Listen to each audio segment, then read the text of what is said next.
Lo que me parece increíble es cómo el destino de un país, 25 millones de personas, esté bajo los caprichos de esta mínima estructura que además ha sido catalogada como una organización criminal. Si sale de Venezuela, y esto por cierto es válido no solamente para Maduro, también para Diosdado Cabello, entonces pueden activarse estos grupos cazarrecompensas. Es decir, ellos ven, y particularmente Maduro, y lo que ellos tratan de negociar es quítame esa recompensa. En el pasado, Maduro ha intentado negociar su salida con Estados Unidos. Yo creo que la reacción que Maduro ha tenido de mencionar el baño de sangre, una cosa que ha escandalizado radicales, digamos, de la izquierda como Lula da Silva en Brasil, cuando menciona que va a haber una guerra civil si no lo reeligen, cuando persigue abiertamente, descaradamente, es porque se sienten acosados, se sienten arrinconados y se sienten que verdaderamente en esta ocasión pueden perder el poder. Para hablar de este tema, del proceso electoral allá en Venezuela, el próximo domingo 28 de julio, me acompaña y tengo el honor de tenerlo nuevamente con nosotros en nuestro programa, Casto Ocando, prestigioso y laureado periodista venezolano, experto en temas de investigación, a quien le agradecemos estos minutos porque ha estado en los últimos días dando luces de cómo podría ser la situación allá en Venezuela el próximo domingo. Casto, bienvenido a Café con Voz. Gracias por estar con nosotros. Gracias, Luis, por la invitación y un gusto estar contigo en tu programa.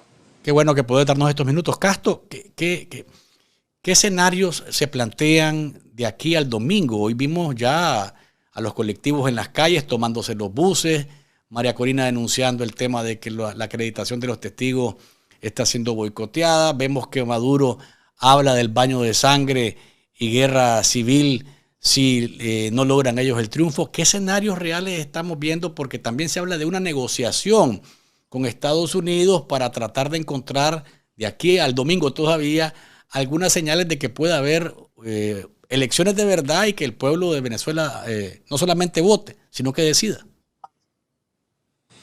Sí, para la gente que sigue tu programa, que también conoce las realidades de otro punto de vista, pero bastante similar, en Venezuela hay un sistema, digamos, un régimen que no le gusta ir a elecciones, que está siendo obligado virtualmente a ir a elecciones, pero que están utilizando toda clase de artimañas, toda clase de estrategias de artilugios para tratar de frenar ese avance que ha tenido tremendamente en los últimos meses la opción opositora encarnada en el candidato que es el Mundo González Urrutia, pero liderada, motorizada por esta mujer que tú has mencionado, María Corina Machado, que ha roto los esquemas, que ha desatado en Venezuela un movimiento sin precedentes, pero sin, es decir, en medio de este constante ataque a lo que nos tienen acostumbrados a este tipo de dictadura que existe en Venezuela, que existe en Nicaragua, que existe en Cuba. A María Corina la quisieron y la bloquearon efectivamente para que fuera candidata, pero ahora que ya no es candidata sigue siendo un gran problema. Y bueno, el gran reto hasta ahora es que la oposición enfrenta la posibilidad, o sea, todas las encuestas, no hay una sola encuesta que mencione o que diga que Maduro puede tener un chance real de ganar en términos, digamos, de una democracia normal. Hay hasta ahora la última encuesta que ha salido, la encuesta de una compañía muy seria que se llama Delfos, está dando un porcentaje de 35 puntos de ventaja a favor de la oposición. Pero esto, por supuesto, representa un gran peligro para la dictadura y ese es el gran dilema que se enfrenta a la oposición. Es decir, va a las urnas en medio de abiertas desventajas, tremendas desventajas, una persecución constante, un bloqueo permanente y luego estos trucos en el proceso electoral que ahora se está manifestando en este bloqueo de los testigos. Por cierto, un elemento clave, los testigos son las personas que van a garantizar que los votos que se emitan en las mesas de votación efectivamente sean contados a favor del candidato de la oposición, algo que el régimen quiere evitar a toda costa. Es decir, el régimen, una vez que se somete a este escrutinio electoral, está tratando de necesita, digamos, obtener la mayor cantidad de votos, y como no los tiene, entonces está bloqueando los votos de la oposición para poder decir, cantar victoria, una victoria que se espera, que es imposible, ¿no? Es decir, numéricamente es imposible, se ha visto en las demostraciones populares, se ha visto en las encuestas, todos los actores distintos han manifestado, no solamente dentro de Venezuela, sino fuera, esta preocupación o este avance de la oposición y este intento del régimen de bloquear. Y bueno, ese es el gran reto que se enfrenta el domingo, el reto de sobrepasar todos estos obstáculos, por un lado, y tratar de que la dictadura acepte una derrota. Ese es el gran reto en este momento. Aceptar la derrota, eso es una cosa que se ve y se percibe casi imposible, Castro, a estas alturas, tomando en cuenta incluso ese discurso virulento que en los últimos días, en la última semana, exactamente, Maduro ha tenido, incluso de hablar de baño de sangre y guerra civil, porque son un poder cívico-militar que no va a permitir que le roben el país. ¿Por qué Maduro ha insistido en los últimos días en esto, en este discurso virulento, amenazante, que pretende atemorizar a la población venezolana? Luis, mira, estamos hablando de un régimen que tiene 25 años en el poder. Concretamente Maduro ya tiene 11 años, pero Maduro es la continuación de un régimen que comenzó en el año 99. Y hay un cansancio en la gente, hay un hartazgo que se expresa, digamos, como dije, en las encuestas, en las manifestaciones populares, pero también en los cuarteles y en todas las partes donde hay una acción de gobierno, porque el gobierno no solamente ha sido ineficaz, que tú puedes decir, bueno, la ineficacia, pero ha sido destructivo, ha destruido un país que tenía una riqueza incomparable. Fue siempre Venezuela, por el tema de los recursos naturales y por el tema de la infraestructura que había desarrollado la democracia a lo largo de los años. Ha sido un país que ha sido desmoronado prácticamente. La gente, por ejemplo, un dato interesante, en la última encuesta o estudios de cuánto hace falta en Venezuela para que una familia sobreviva, una familia necesitaría unos $560 mensuales para vivir dignamente, mínimamente. El salario es un salario de $5 mensuales. O sea, estamos hablando de que la persona necesita probablemente 60 veces o más, muchas más veces del salario mínimo para sobrevivir mensualmente. Esto ha provocado un efecto, por supuesto, de gran rechazo que María Corina Machado y Edmundo González, los candidatos o los líderes de la oposición, están canalizando en esta gran manifestación. Y el régimen, asimismo, como ha aumentado el rechazo, también se ha debilitado internamente. El régimen tiene facciones adentro que se están peleando, que se han peleado. El apoyo es básico. No es que Maduro no quiera entregar, es que verdaderamente no está claro todavía si tienen la fuerza para continuar. Y cuando hablo de la fuerza me refiero al apoyo de las Fuerzas Armadas. Puede ocurrir aquí que las Fuerzas Armadas se niegue a aceptar un fraude, se niegue a respaldar un fraude, porque muchas de estas personas que son cuadros medios, que son, digamos, cuadros que no han estado participando activamente en esta enorme corrupción que abarca todo el país, tomen otra decisión. Esto puede ocurrir, es parte de un escenario. Es decir, Maduro no es lo que Maduro diga que va a ocurrir. No es que Maduro, cuando hablo de que va a aceptar la derrota, es porque puede ser forzado a aceptar la derrota por su propia gente o por la gente que él cree que lo va a respaldar a la hora de una decisión de esta naturaleza. ¿Qué papel están jugando, Castro, Diosdado Cabello, Vladimir Padrino, hablando de las Fuerzas Armadas? ¿Qué papel están jugando los hermanos Rodríguez, verdad? Delcy y Jorge Rodríguez, que tienen o forman parte de esa mafia que ha estado ocupando el poder en Venezuela? Este fiscal Tarek Saab, que amenaza a los opositores de que si hablan de resultados antes de que el Consejo Electoral diga algo, también los amenaza con cárcel y con tortura. ¿Qué papel juegan cada uno en esta película que vos nos acabas de describir, en la cual no solamente Maduro es el que decide? Mira, estas personas que tú mencionas forman parte de esa cúpula que se ha reducido tremendamente, que es una cúpula que digamos, dirige los destinos hasta ahora. Es una cúpula que ha venido usufructuando los recursos, los contratos, digamos, toda el manejo de la hacienda pública, del Tesoro Nacional. Pero es una cúpula, ¿no? Una cúpula, la definición de una cúpula es que es un grupo pequeño que dirige una organización mucho más amplia y es una cosa increíble pensar que esta pequeña cúpula, tú los acabas de mencionar, es decir, este puñado de personas que tú mencionas son las personas que están arriba de esta cúpula que está aplastando, digamos, el pueblo venezolano y el resto de la sociedad, y estas personas están desesperadamente tratando de sobrevivir, porque ya llega un punto en que si no haces las cosas por las buenas, eso lo ha dicho el mismo de Maduro, entonces vamos a ir por las malas, ¿no? Han utilizado todos los elementos de la represión, siguiendo, por cierto, un guión que hemos visto antes en Cuba, que hemos visto en Nicaragua, que es la persecución de las personas que se oponen al régimen. Si no te puedo obligar o meterte miedo para que no te levantes, entonces te meto cárcel, ¿no? Y si no te meto cárcel, te mato. Eso ha ocurrido en varias oportunidades.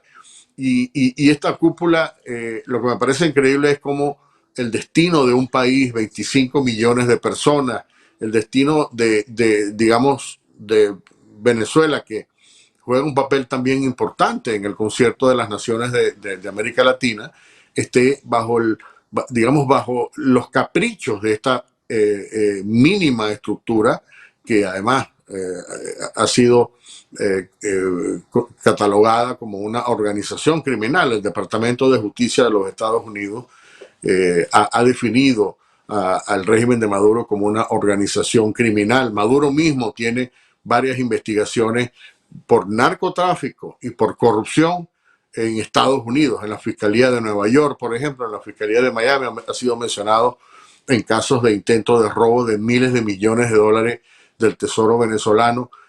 Diosdado Cabello también es una persona que está acusada de narcotráfico, de formar parte de una organización que envió centenares o miles de kilos de cocaína a Estados Unidos. Los hermanos Rodríguez también han sido señalados de haber usufructuado, de tener una serie de testaferros para manejar una serie de contratos y minas de oro, etcétera. Y esto es lo que gobierna en este momento a Venezuela. Básicamente un grupo, una minoría, muy minúscula, por cierto, que quiere manejar Venezuela como su hacienda personal. Castro, y se conoció que hace unos 15 días, 3 semanas, se habló de renovar los contactos y el diálogo con los Estados Unidos. ¿Qué busca Maduro o qué ha buscado Maduro, según lo que vos manejás y conoces, en los últimos días con este país? Porque en esas negociaciones, hay que decirlo, quien ha ganado más ha sido la dictadura. Siempre ha sacado ventaja, pero no sé, en los últimos días, ¿qué ha buscado Maduro? Porque el acuerdo de Barbados fue superado totalmente, es decir, fue tirado a la basura por el régimen de Maduro. El tema es que ha buscado en esas conversaciones que no han sido públicas al final. Hoy miraba en las noticias que Estados Unidos, más allá de Biden, más allá de lo que ocurre acá con la candidatura de Kamala Harris y demás, que ellos confían en que esa conversación va a tener algún tipo de resultado. ¿Qué es lo que busca o qué es lo que ha buscado Maduro en los últimos días? Maduro y en general el régimen siempre ha buscado con Estados Unidos, en primer lugar, el tema de las sanciones. Ahí, como se sabe, ¿no? Durante muchos años, Estados Unidos impuso sanciones, no solamente sanciones económicas para restringir la actividad económica de PDVSA, por ejemplo, que es la compañía más importante del régimen, o sea, del gobierno, del Estado venezolano, sino también ha impuesto sanciones criminales. Por ejemplo, la mayoría de estas personas que mencioné y muchas están bajo sanciones de la OFAC, que es el organismo del Departamento del Tesoro, que establece restricciones. Ellos no pueden tener, por ejemplo, cuentas en el exterior.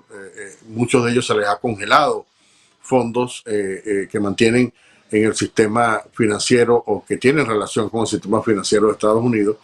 Y ellos lo primero que buscan es que Estados Unidos quite esas sanciones, porque cuando Estados Unidos establece esas sanciones, básicamente restringe de una manera muy importante el acceso a dinero, a divisa, a ingresos que ellos después utilizan totalmente sin control, sin ningún tipo de restricciones.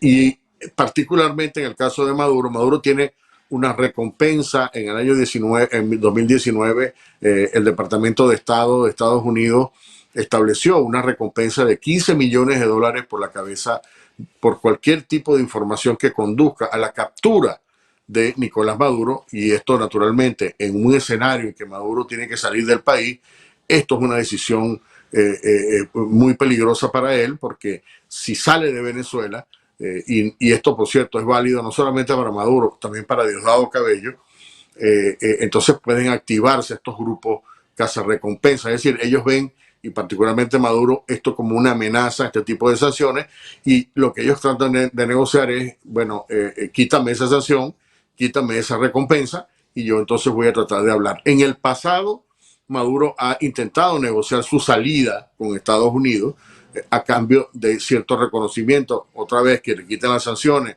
que le permitan llevarse un dinero de Venezuela, que permita que le den además una inmunidad para él y su grupo muy interno, pero el problema de Maduro y de su grupo es que no han cumplido con los acuerdos que se han llegado previamente, como tú mencionaste, el acuerdo de Barbados, y entonces hay un intento y obviamente lo que Estados Unidos haga en Venezuela puede ser decisivo también. Es decir, si Estados Unidos no reconoce la dictadura, si Estados Unidos no puede, es decir, lidera, digamos, una estrategia con varios países de la región para desconocer el régimen, esto pudiera naturalmente causar un impacto interno, ¿no? No en Maduro, porque Maduro puede decir, no me importa si Estados Unidos me reconoce o no, sino a la gente que lo está acompañando alrededor, ¿no? Y que se pueda desmoronar ese edificio. Entonces ellos quieren decir, Estados Unidos, vamos a portarnos mejor. Eso es lo último que se ha sabido sobre estas negociaciones. Ellos quieren tratar de que Estados Unidos le dé más tiempo, ¿no? Les permita a ellos seguir avanzando, pero con un costo muy menor. Y ese es el tema, que Estados Unidos no ha aceptado hasta ahora. La recompensa contra Maduro continúa. Hay presiones crecientes y yo creo que esto está por verse todavía, qué es capaz de hacer Estados Unidos si Maduro canta un fraude o se declara presidente, otra vez se reelige con un fraude, y bueno, es parte de los escenarios que están siendo contemplados. Castro, tomando en cuenta la encuesta que vos mencionabas y las otras que se han publicado, las imágenes que vemos de Venezuela con María Corina desbordada por todos lados, por donde va, ¿cuál sería el mecanismo, el sistema por medio del cual ese régimen decidiría patear la mesa y decir, nos quedamos y nos robamos la elección porque sí? ¿Cuál es el antecedente que ha habido de robo, de fraude, y de cara a una votación tan masiva como la que se espera, de qué forma es que podrían hacerlo? Maduro se reeligió por primera vez en el 2018 en una elección en la cual la oposición no participó, entre otras cosas porque ya se había establecido un gobierno interino que presidió un líder de la oposición, Juan Guaidó, durante la época de la administración de Donald Trump, la primera administración, y trató y no fue reconocido, ¿no? Digamos, lo que Estados Unidos estaba reconociendo era, y esto tiene por supuesto unas consecuencias prácticas, cuando tú no reconoces, entonces no hay relaciones de ningún tipo. Estados Unidos sanciona a otros países o limita la interacción de Venezuela con otros países cuando no es reconocido.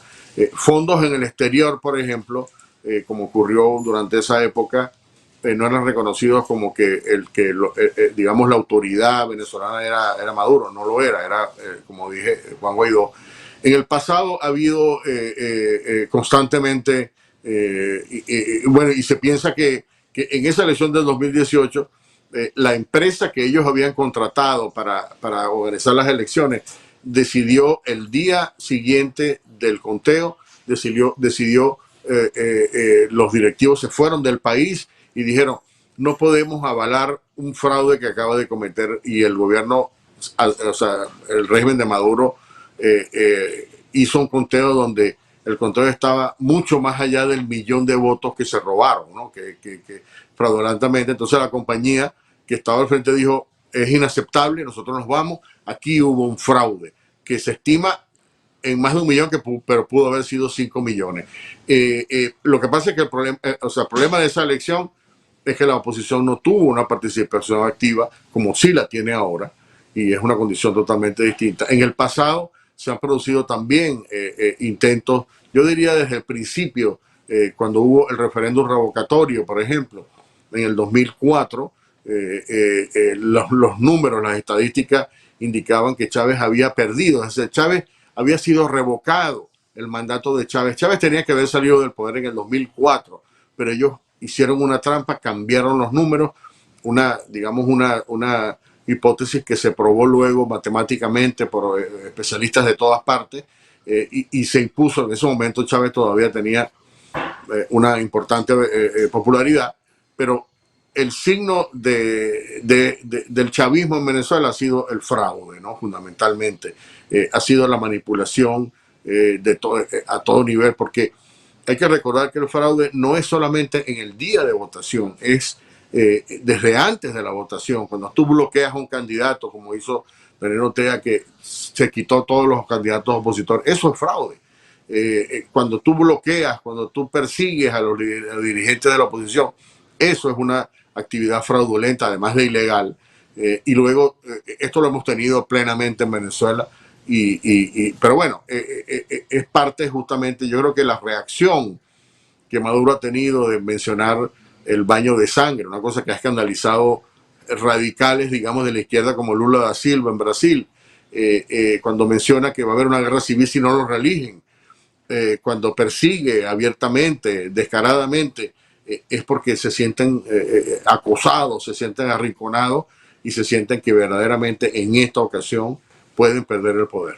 ¿Qué tanto peso tiene esta actitud de Lula y la de Alberto Fernández, que ya no es presidente de Argentina, pero hoy dijo, ¿verdad?, que él va ahí, que el que pierde, pierde, como dijo Lula, y que hay que aceptar la derrota porque esa es la democracia? ¿Qué tanto peso tiene eso en un régimen que ha tenido 50 países más en contra, señalándolo como ilegítimo, pero manteniéndose en el poder a troche y moche?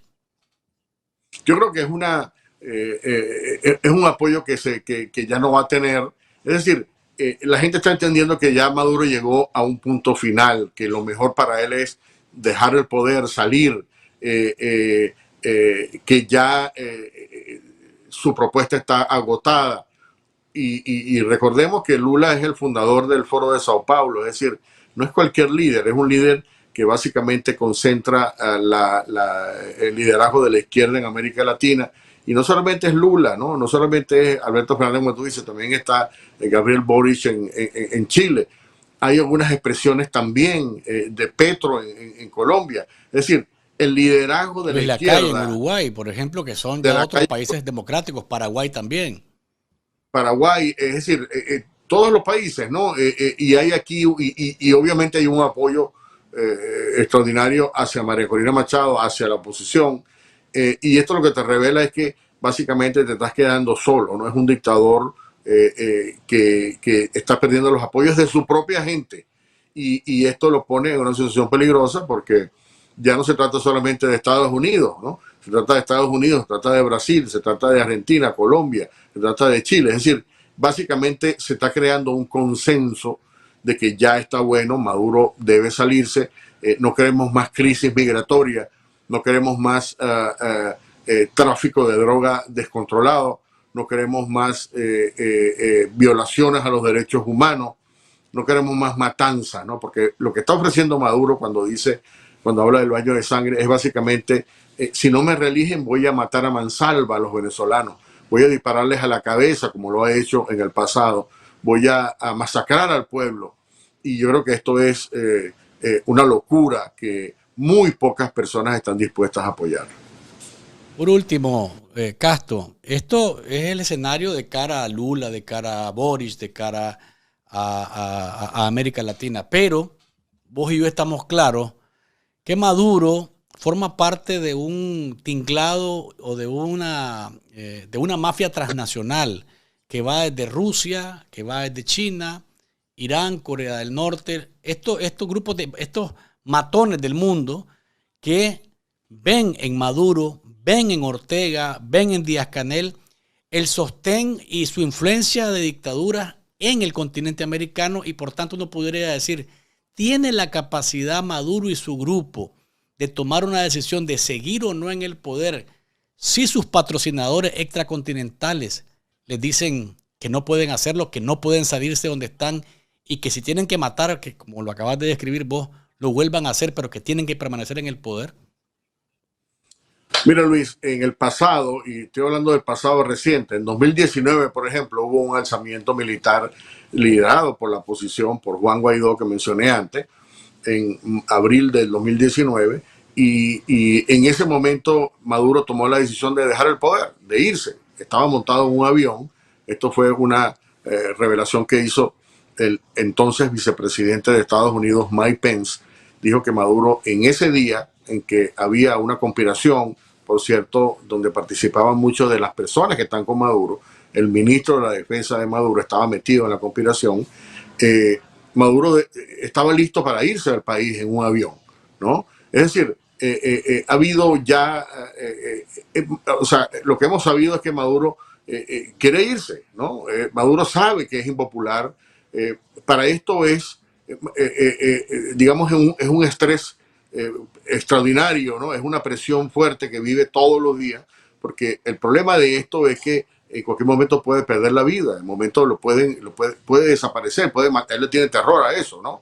No solamente él, sino su familia.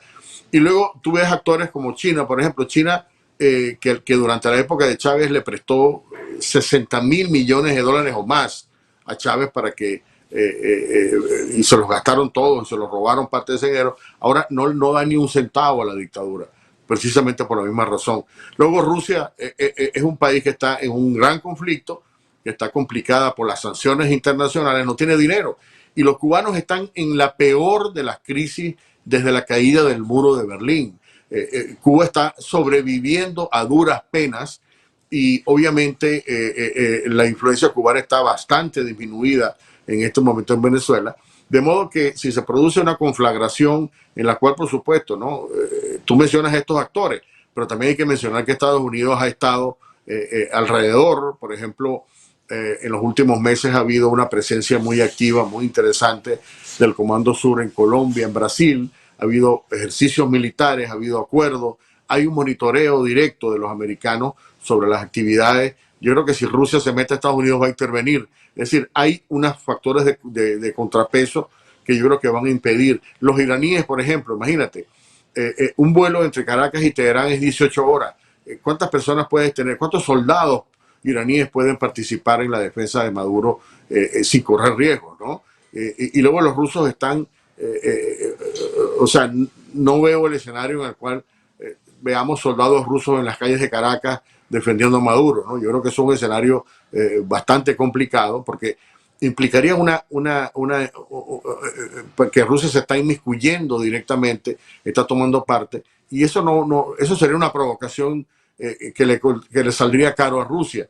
Entonces, ese es el tema, ¿no? Maduro está quedándose solo, está quedándose solamente con las fuerzas represivas que tiene alguna asesoría cubana, tiene alguna asesoría rusa, porque parte del armamento ruso que opera en Venezuela, perdón, el armamento militar, por ejemplo, sistemas antimisiles o los aviones de combate son de tecnología rusa, pero eso no significa que los rusos van a dar la vida o van a gastarse el capital político, el capital económico que significa mantener un dictador como Maduro, que además es un dictador ineficiente, que ni siquiera sirve a los intereses de los rusos y de los chinos tampoco. Entonces, ese es el gran dilema que ellos están, ¿no? Y el problema es que ellos no quieren salir es porque, como tú sabes, serían perseguidos en todo el planeta.